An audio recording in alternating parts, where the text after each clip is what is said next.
Hello friends, welcome to my channel Pooja Patel. આજે આપણે આ વિડીયો થ્રુ ડ્રો કરશું spiral polygon using turtle in Python.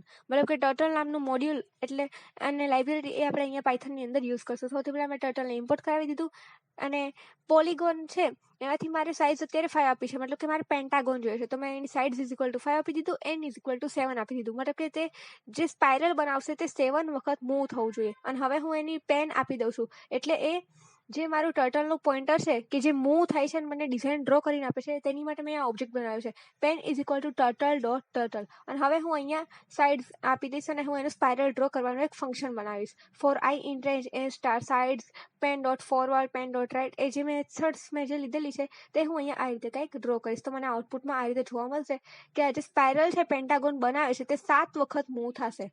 તો આપણે જોઈ શકીએ છીએ કે 7 વખત મૂવ થઈ જાય પછી તે ફંક્શન કામ કરતું અટકી જાય છે, સ્ટોપ થઈ જાય છે. તો આઈ હોપ કે આ પેન્ટાગોન ડ્રો કરવાનો જે પ્રોગ્રામ છે યુઝિંગ સ્પાઇરલ એ પાયથન ટર્ટલની અંદર આપણે કેવી રીતે પરફોર્મ કરી શકીએ એ તમને મારા વિડીયો થ્રુ ખબર પડી ગઈ હશે. સો thanks for watching my video and don't forget two subscribe to my